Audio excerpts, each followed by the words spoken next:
For many who knew the young artist, Lil Jeff's last moments are still a heartbreaking and disturbing image, although months one call before he was shot down may have altered everything. It was discovered after his death. Though, I swear to God, man, stay out here. Only a few weeks prior to the disaster, he had been in California, far away from the perils that awaited him at home, learning, developing, and, in Rico Reckless's opinion, at last recognizing a new course. Saw how happy he was out here in Cali. But defying counsel and going back to Chicago would be his undoing.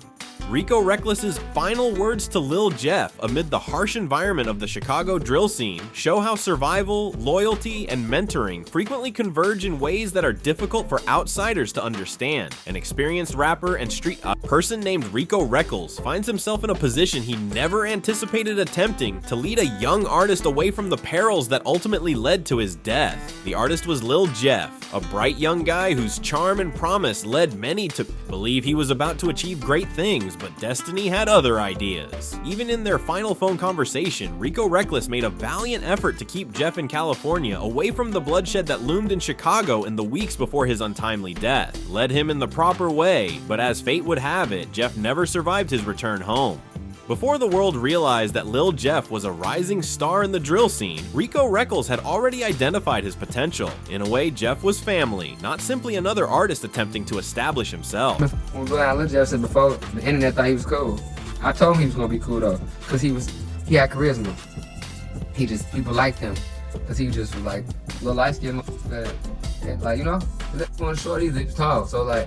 Rico spotted a young man who might be more than just another name in the music industry and decided to mentor Jeff in both his music and life. Their city was plagued by an unending cycle of street violence, which is why Jeff ended up in California. Rico made every effort to persuade him. Must remain, as Rico says on the West Coast, Jeff was doing quite well. Should have saw how happy he was out here in Cali to be away from that environment. Like, the joy that was in his face, I still got videos on my phone I can show you when we get, I can show you, like, you could tell. Like, where they went, people recognized Rico from interviews, his songs, and his street cred. Jeff was amazed and said, "How did you teach him the value of building relationships? Are all of these folks familiar to you?" When Rico described the idea of networking, he had inquired. Jeff laughed the whole day he walked around, like, everybody he meet, because I'm showing, like, alright, look, this how you do it. So I go on the spot, hey, Reckless, I f with you. I'm alright, look, gang, look, take down my info, follow my gram, you take down my number, I don't give a fuck on it. Like, lock in. So I'm like, and look, this one, the hottest upcoming rapper in Chicago, man. This Rico saw Jeff's excitement. He pleaded with him to remain out here, man. He even gave Jeff a place to crash, making it obvious that he didn't want him to go back to living on the streets of Chicago, where danger lurked since they had a full location. And I told him that even if he didn't want to stay there, he should come stay with. We had a whole spot they was there, and I told him, like, even if you don't want to stay there, you come stay with me, man. Before you come stay in the spot with me. Despite endeavors. Before leaving, Jeff finally made the decision to return to Chicago.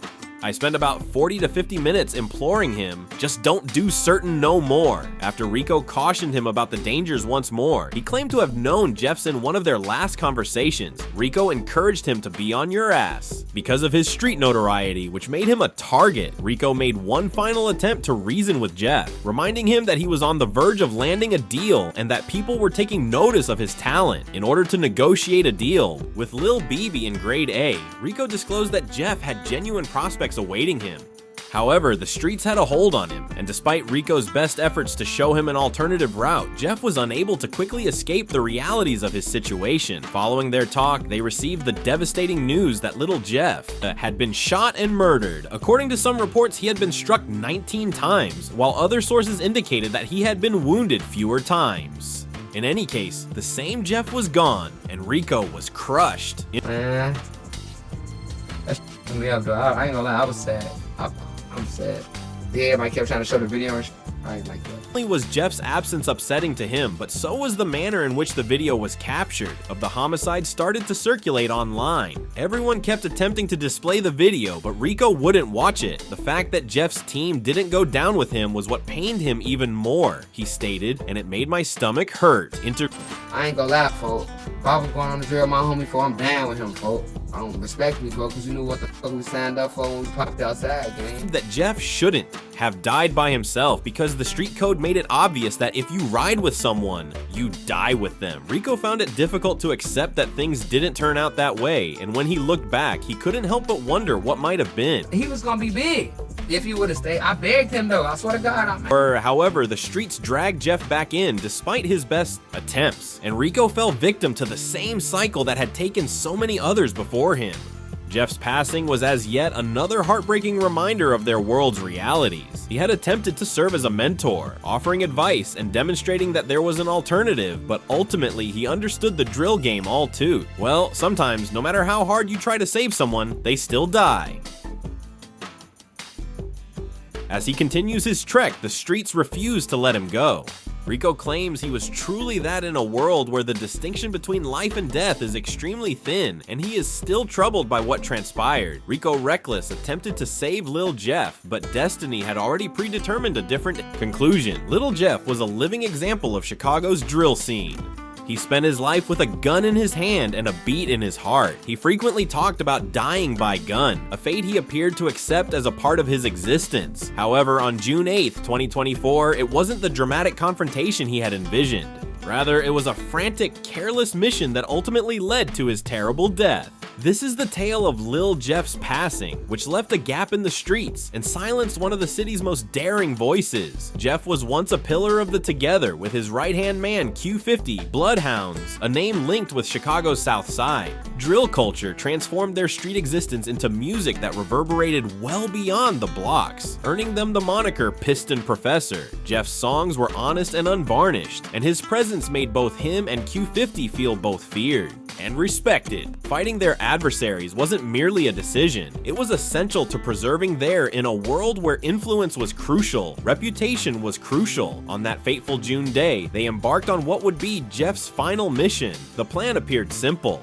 The target of Jeff Q50 and a third gunman was a guy later identified as Manman, whom Jeff had been eager to encounter, and they were traveling down South Rhodes Avenue, a location Jeff had mentioned in his tracks as a battleground. In the upper left corner of the surveillance film, a car door opens and Jeff jumps out with his gun already drawn and starts shooting. Without hesitation, the man in yellow shorts flees behind a parked car and runs toward a house, demonstrating his unrelenting character. Jeff chases after his victim, charging up the stairs with his rifle blazing as he gets closer, but this time the roles are reversed. As Jeff reached the porch, a second gunman inside the house was ready. The ambush was swift and devastating bullets tore through Jeff's body, stopping him in his tracks. He stumbled backward, collapsing at the base of the porch, his gun still in hand, but useless against the barrage. His killer showed no mercy, emptying an entire magazine into him to ensure he wouldn't rise. When it was over, Jeff had been hit 19 times. The chaos continued after Jeff's fall. Q50 and the third shooter, who was caught off guard by the counterattack, scrambled to react. The footage shows Q50 firing wildly at a passing car that may have been connected to a man, while the second shooter sprayed bullets at the house, hitting nothing but walls and windows. In the confusion, Q50 slipped and twisted his ankle.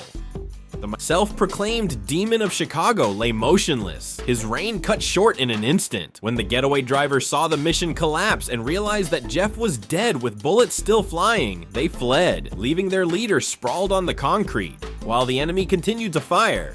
The area they left behind was a battle zone. 58 shot casings strewn all over the ground are proof of the intense battle. Upon arrival, Chicago police discovered a criminal scene. The third shooter doubled back, risking everything to retrieve their fallen brother, dragging Jeff's bullet-riddled corpse from the porch and racing to the hospital in a desperate act that spoke to their bond. It was a scene straight out of a nightmare, marking each casing as they attempted to reconstruct the shootout, but Jeff's body was missing. A viral photo later surfaced online, and the gunman dragging Jeff into the emergency room, his lifeless body a spectral picture of a warrior, but there was nothing to save him. Jeff was declared dead, his tale concluding in a sterile hospital room far from the streets he controlled. When the news of Jeff's passing spread, the internet exploded on Reddit's timid subreddit, and viewers flocked to the video, generating generating theories and arguments that some claim Jeff had his opponents were caught off guard by the ambush, which others saw as a classic example of the lethal repercussions of drill music. The irony of a life lost to the exact violence he had exalted was unavoidable. Jeff met his demise while carrying out his lyrics about pursuing a target into their own territory. Voices on Twitter and YouTube disagreed on whether this was fate karma or just another day in the life of the death of Jeff wasn't just a loss for the Bloodhounds. It was a seismic shift for Chicago's drill scene. Jeff had been a larger-than-life figure, a rapper and soldier whose songs like Should Have Saw revealed that he had finally faced the other side of the gun he'd wielded so boldly. His voice held the weight of the street stories that had been transformed into anthems. His flow on the South Side on June 8, 2024, that voice was silenced, not in a flash of glory, but in a desperate, tragic blunder by a weapon as powerful as the revolver he carried. The surveillance film became his last performance. Grainy images of a guy whose ambition was surpassed by the bullets that caught him, who lived and died quickly. Following the incident, Q50 was left to carry the Bloodhounds flag through the streets while tending to an injured ankle, grieved in their own manner. Jeff's music became more popular, his videos had millions of views, and his name became well known as an homage and a warning to those who knew him. The widely shared image served as a sobering reminder of how easily a king might fall. Although, the Chicago Police Department persisted in their investigation, the streets had already rendered their judgment. Jeff's name was added to the city's extensive registry of missing people. Talent Lil, the 58 shell casings, the abandoned porch, the hospital dash, these are the remnants of a legacy cut. Jeff's death embodied the unadulterated essence of drill, a culture where art and violence blur and every bar can be a bullet. He was a product of his surroundings, a soldier molded by the concrete jungles of Chicago's South Side. Brief in the end, in addition to being killed by the gun, Lil Jeff became a drill legend whose last chapter was written in blood on South Roads Avenue. The feud that led to Lil Jeff's death occurred on South Roads Avenue, which has long been a battlefield where survival, pride, and loyalty clash in an unrelenting cycle of violence. At the center of this mayhem are the Bloodhounds, a name that reverberates throughout the city. For more than 10 years, the Bloodhounds have maintained their position, their reputation solidified by rappers like Lil Jeff, Q50, and Vert. However, fame in the drill world comes at a high cost, and for Lil Jeff, that cost was his life due to the feud that claimed him.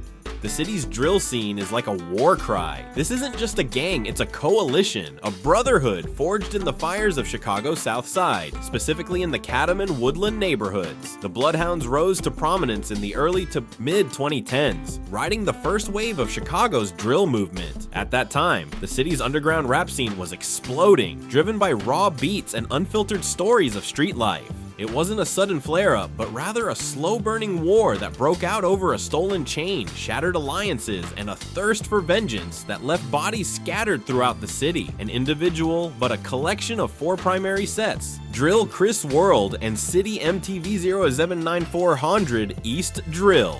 The core of the gang was the City, which is located on the infamous 79th Street between Ellis Avenue and Cottage Grove. If you've ever driven through this area of Chicago, you know it's not known for its heartless shootings. This street was one of the deadliest because of the police sirens and the ongoing tension. Together with Q50, Lil Jeff, a rising star in the drill scene, personified the Bloodhounds' philosophy in a violent city. In his music video for Should Have Saw It, he transformed their street cred into music that blared through headphones and car speakers. For years, Jeff and Q50 believed they were unbeatable, and they strutted into Drill City's domain with that assurance. It was a rare moment of unity in a world defined by division. But peace in the streets is as short-lived as a shadow in 2023. The Bloodhounds operated under a fragile peace with Trap City, another local set, as part of a larger alliance called Bloodhound 0679. This coalition united Drill City 400 East MTV 079 and Chris World, with Trap City creating a formidable front against rival gangs. Collapsed over something as seemingly insignificant as a chain drill, city members allegedly grabbed a chain that was etched with the number 67 stalking, a coveted emblem of Trap City's identity. In the drill incident, where respect is money, this was an inexcusable insult. So, okay, the Bloodhounds, y'all was cool.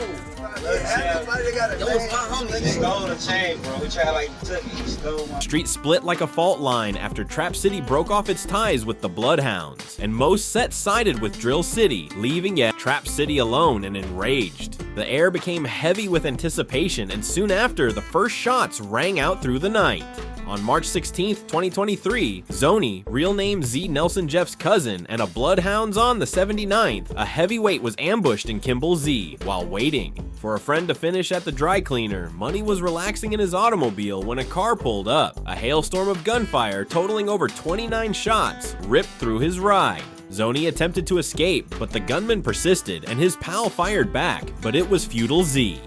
The streets were alive with the sounds of money leaking out, leaving the Bloodhounds reeling. Conjecture Jeff and Q50 honored Zoni with tattoos of his name on their eyelids and Z's on their trigger fingers, vowing retribution. Jeff wasn't one to mourn quietly. He was a stepper and soldier who turned grief into action on June 25th. Some whispered that Trap City, his former allies, had planned the hit. Others suggested a girl or that stolen chain as the motive. Whatever. The truth, Zoni's death destroyed any remaining trust. He supposedly retaliated in 2023, aiming at the design of Trap City. Jaleel Goenz lived in University Village, a gentrified area in Chicago's Little Italy neighborhood. It contrasts sharply with the bustling South Side, which is home to trendy cafes, upscale condos, and a low crime rate. However, on the night that the streets were invaded, Leal was in the back seat of an Uber when a shooter who was primarily thought to be Jeff arrived on foot and fired more than 20 rounds. I'm down there on the ground crying and shaking and stuff. Pow, pow, pow. They say it was like 8 shots. No, I believe it was more than. There was no space for error with the high-capacity rifle. Robert Smith, the driver, hurried to the hospital after Leal was shot through the back window. But by the time they reached Smith, Lal had already left, and the drive had become a nightmare due to the knowledge that his passenger had perished in his vehicle. Intersections to get away. So at one intersection, I had to stop because there was a car coming through, and then I turned to him and said, "Hey, I'm going to take you to the hospital." And he said, "Okay." Then the next time I stopped, I had to stop at a light because there was 2 cars coming through the intersection, so I couldn't run it immediately. I looked back then, and he was. Lee's passing wasn't just another statistic. He was associated with Project Hood, a program dedicated to preventing violence that was run by Pastor Corey Brooks. Brooks publicly lamented him, referring to him as the son of an employee, and denouncing the needless murder that was carried out in Chicago was rocked by a neighborhood that had never seen such chaos before. But the gunman vanished into the night, without being apprehended despite witnesses and a clear purpose. Jeff didn't conceal his involvement, and on June 26, 2023, he and Q50 released a remix of Lil Yachty's Coffin. The video, which was shot prior to Leah's passing, began with Q50 playing old footage of Zoni paying homage to their deceased brother. The lyrics were full of threats, but one sentence struck like a sledgehammer, catching him in a fishbowl with the in-street slang. A car without a tint is referred to as a fishbowl and is a prime target for Leals. Uber's windows were clear, and Jeff's bar was a mocking admission that wasn't just music, but a middle finger to Trap City that was broadcast for everyone to see. Interview. Can we get half that little slide today? Of that Leo? You don't want to smoke Leo, I ain't trying to match. On August 31st, 2023, the Bloodhounds continued their rampage, targeting Glendale, a Trap City affiliate, at a Clark gas station on 67th and Eberhart. Gunmen arrived and flooded the area with gunfire. Glendale took several hits but barely made it out alive that same evening, and Woodland erupted, shooting 4 people, including a 4-year-old caught in the crossfire. Glendale subsequently thanked followers on social media and fired some of his own rounds at the Bloodhounds. By January 2024, the dispute had escalated to a new level of cruelty, and the war was getting more intense. Robert Little Rob and Monty Drench Williams